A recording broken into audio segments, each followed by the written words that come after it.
welcome to lesson 1 of the SwiftUI to-do list app. In this part, we're going to start setting up our project, integrate Firebase, and just create a bunch of empty files that we are going to work on in the upcoming parts. Before jumping in, hit that like button down below, subscribe if you're into iOS, open up Xcode, and let's create a new project here. So hopefully you have Xcode installed already. If not, you can get it from the App Store for free, the Mac App Store. I'm going to assume you have some basic working knowledge of the Swift language, and let's dig in. So we're going to select the app template under iOS, and I'm going to call this a to-do list app. Maybe we'll get rid of the word app. The important configuration here that you want to use is SwiftUI for the interface, and of course Swift for the language here. Go ahead and continue and save the project wherever you'd like.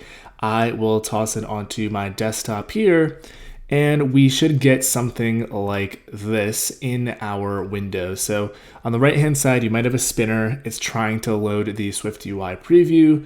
On the left, we got our template for our content view. And what we want to start by doing is actually bringing in Firebase into our project.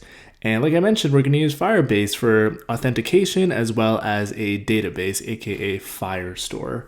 So what we'll want to do is hit File at the top left, hit Add Packages, and I've already actually used this before. So if I just search Fire, you'll find Firebase iOS SDK. If you're not familiar with Firebase, what you can do is just go to Google and search Firebase iOS, and there are some basic steps where you'll get a URL to paste into here to integrate this to your project. So cool, so since I have it here already, let me select it. I'll continue here. It's gonna take a few seconds to resolve it. The first time you do it, it's a little bit longer, but just bear with it. And you're gonna see a list of the various packages and libraries that Firebase offers, and we're gonna want to select a few of them from the list. So just bear with it here.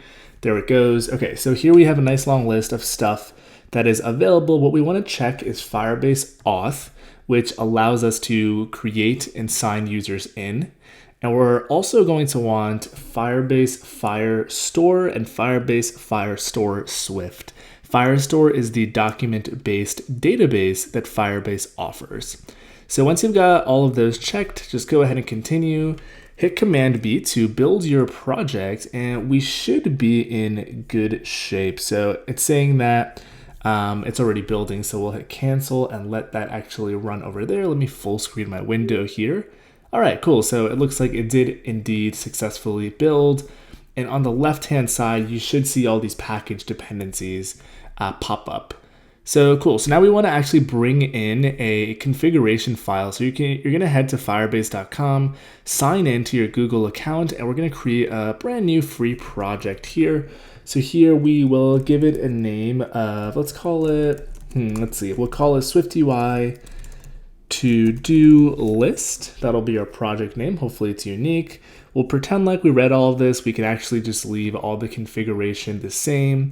We'll select a default Google Analytics account and hit create and let it do its thing.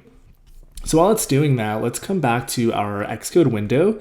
And in our project navigator, by selecting the top item here, we want to make a few changes.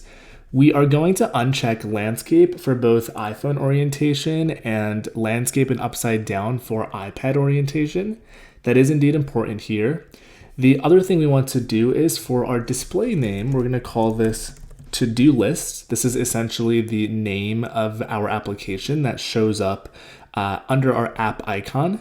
And we want to make note of our bundle identifier here. For me, it's io.iosacademy.to-do list. We're going to want to enter this into Firebase in 2 seconds.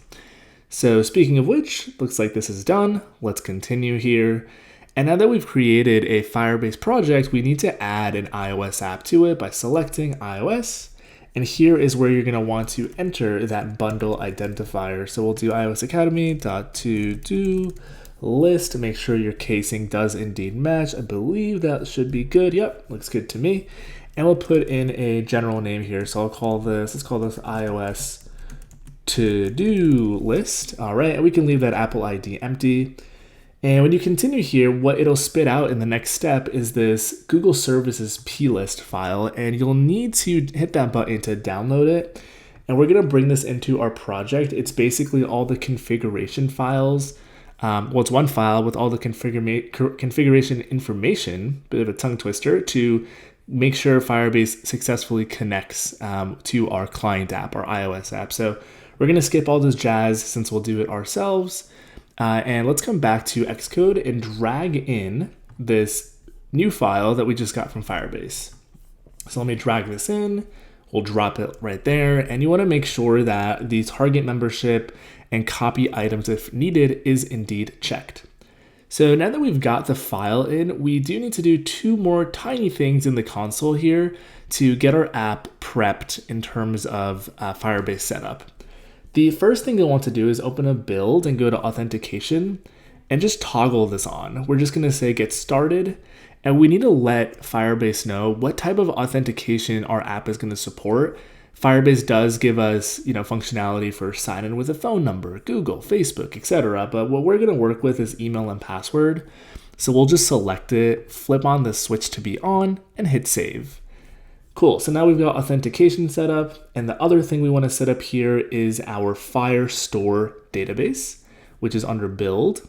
Similar here, we are going to hit get started, and it's going to ask some basic setup. The first step, we're going to say, instead of a production database, let's start this up in test mode, which is perfectly fine for our use case. We'll continue. We are going to then specify our location of our Firestore server, basically wherever our data is going to originate from. Whatever the default is, most likely is fine. Go ahead and continue and give it a few seconds to get its life together, and it should be good to go. So alrighty, let's give our application a build and run in a simulator.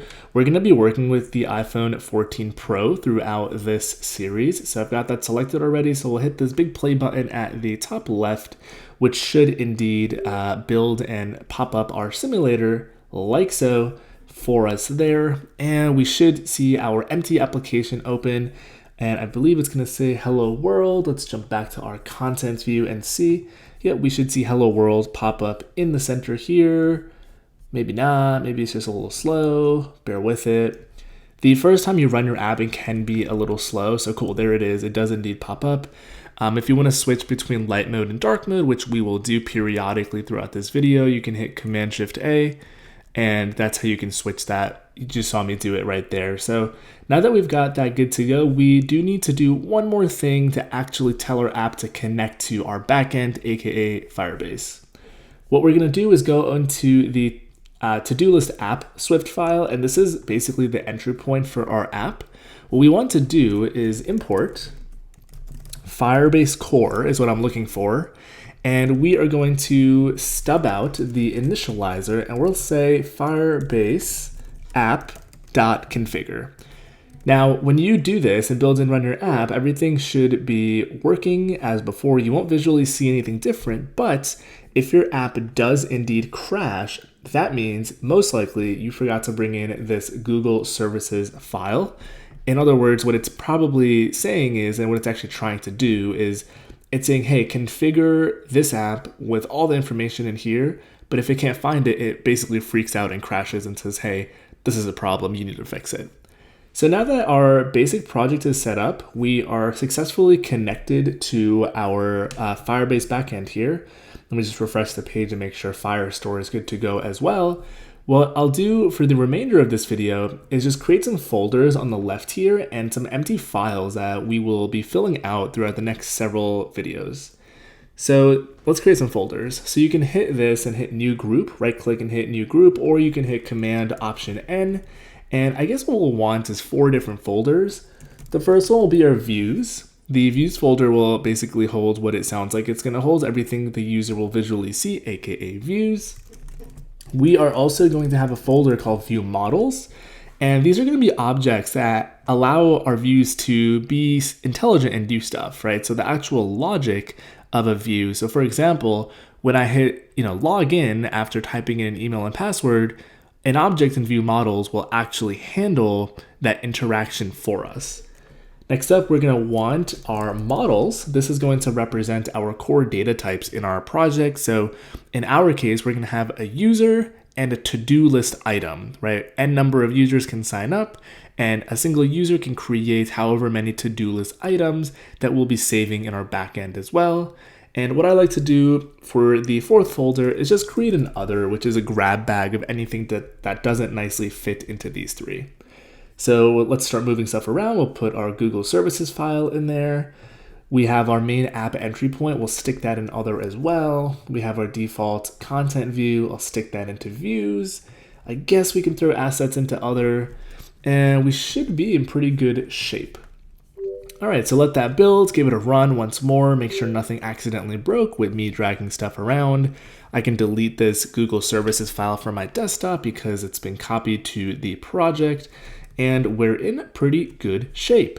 So before we wrap up here, let's create some empty files and talk about some basic series workflow stuff. So you're going to often see me refresh this preview on the right, which is called the canvas, and the shortcut on your keyboard to do that is Command Option P. You can also hit the little refresh button that you had seen there. You can drag the section here for our canvas and our code respectively. So I like keeping it as small as possible where I can see it and our code has enough room to breathe. And I'll bump up that font size as well. And let's create some Swift files and talk about what on earth we're going to need. So I believe this simulator has the finished app on it already.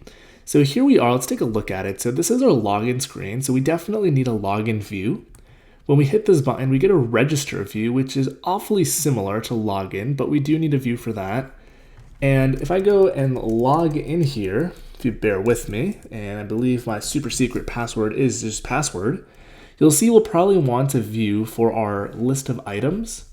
We'll want a view to enter in and create new items. And we'll want a view for the profile here as well. So irrespective of how on earth we're going to actually create these, let's create SwiftUI views that are going to represent all this jazz.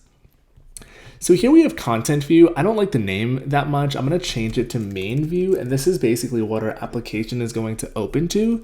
Just make sure that you rename it in both your implementation here, down below in your preview, as well as in your application's app file. So in its window group, the file, the view that it opens up to is your main view. And that's a much better name than just content view, which is a little generic. Debatably, main is generic as well, but that's okay.